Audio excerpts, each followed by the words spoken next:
اسرائیل Hamas جنگ نے پورے خطے کو ہلا کر رکھ دیا۔ اسرائیل حماس جنگ کے حوالے سے بڑی اپڈیٹ نکل کر سامنے آ گئی۔ خبر کے آتے ہی ہر طرف ہلچل مچ گئی۔ اسرائیلی جاسوس طیاروں کے غزہ کی پٹی پر حملے۔ مقبوضہ فلسطینی اراضی میں العربیہ کے ذرائع نے بتایا ہے کہ اسرائیلی جاسوس طیاروں نے جمعے کی صبح غزہ کی پٹی کے شمالی، وسطی اور جنوبی علاقوں میں بھرپور حملے کیے۔ یہ کارروائی ایسے وقت میں سامنے آئی ہے جب اسرائیلی فوج کے سربراہ یہ اعلان کر چکے ہیں کہ ان کی فوج مختلف منظرناموں کے لیے اپنی تیاری کی سطح کو بڑھا چکی ہے۔ ان منظرناموں میں غزہ میں لڑائی کا دوبارہ شروع ہونا شامل ہے۔ ویڈیو کے مزید تفصیل میں جانے سے قبل آپ تمام نئے آنے والے احباب سے گزارش ہے کہ پہلے ہمارے چینل کو سبسکرائب کر کے ساتھ میں دیے گئے بیل آئیکن کو بھی پریس کر دیں تاکہ آنے والی ہر نئی ویڈیو آپ تک بر وقت پہنچتی رہے۔ تو آئیے ناظرین، چلتے ہیں اپنے ٹاپک کی طرف۔ ناظرین محترم، اسرائیلی حملوں میں جبالیہ پناہ گزین کیمپ، بیت اللہیہ، شمال مغربی غزہ اور خان یونس کے علاوہ بعض علاقوں کو بمباری کا نشانہ بنایا گیا۔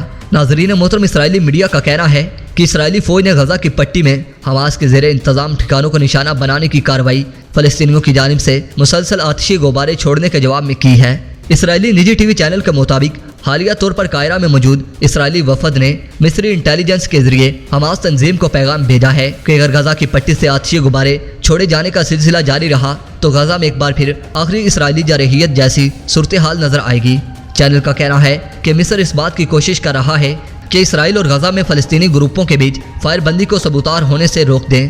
مذکورہ چینل کے مطابق غزہ سے اسرائیل کی جانب چھوڑے جانے والے آتشی غباروں کے نتیجے میں غزہ کی پٹی کے متوازی یہودی آبادکاروں کی بستیوں میں 8 جگہ آگ بھڑک اٹھی۔ دوستو، ویڈیو پسند آنے کی صورت میں ویڈیو کو لائک کیجیے اور دوستوں سے شیئر کیجیے اور کمنٹ سیکشن میں پاک فوج زندہ باد اور فلسطین زندہ باد کا نعرہ ضرور کمنٹ کیجیے گا۔